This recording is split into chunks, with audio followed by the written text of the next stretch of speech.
Now, when Festus was come into the province, after 3 days he ascended from Caesarea to Jerusalem. Then the high priest and the chief of the Jews informed him against Paul and besought him, and desired favor against him that he would send for him to Jerusalem, laying wait in the way to kill him.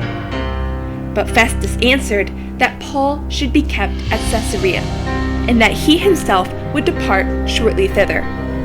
Let them therefore, said he, which among you are able, go down with me, and accuse this man, if there be any wickedness in him. And when he had tarried among them more than 10 days, he went down unto Caesarea, and the next day, sitting on the judgment seat, commanded Paul to be brought.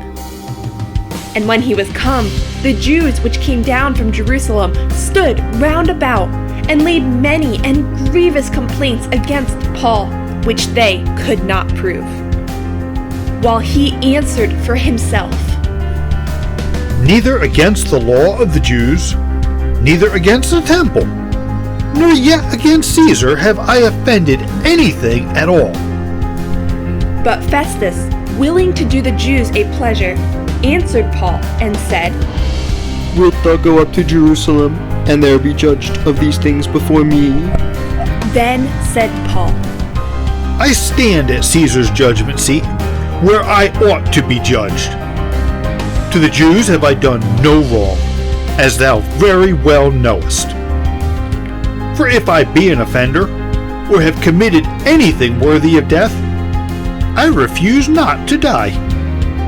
But if there be none of these things whereof they accuse me, no man may deliver me unto them. I appeal unto Caesar. Then Festus, when he had conferred with the council, answered, Hast thou appealed unto Caesar? Unto Caesar shalt thou go.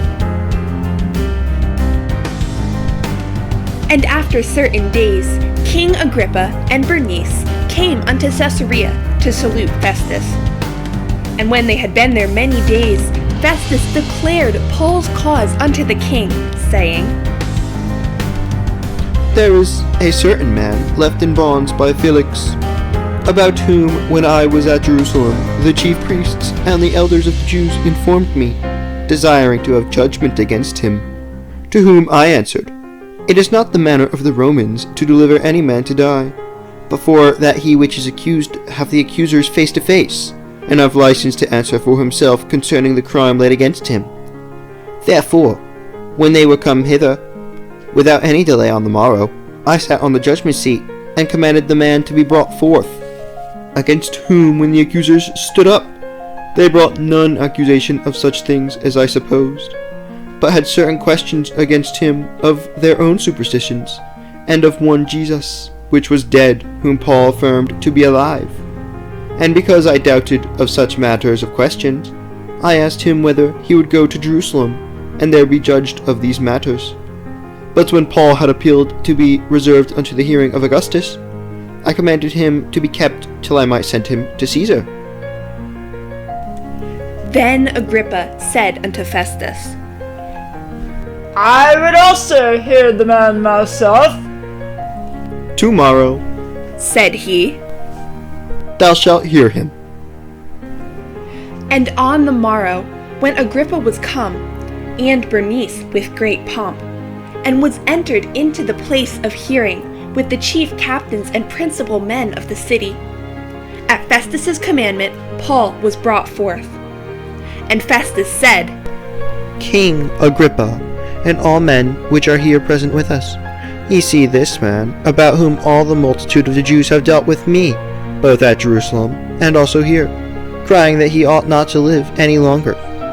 But when I found that he had committed nothing worthy of death, and that he himself hath appealed to Augustus, I have determined to send him, of whom I have no certain thing to write unto my lord. Wherefore I have brought him forth before you, and specially before thee, O King Agrippa, that, after examination had, I might have somewhat to write. For it seemeth to me unreasonable to send a prisoner, and not withal to signify the crimes laid against him.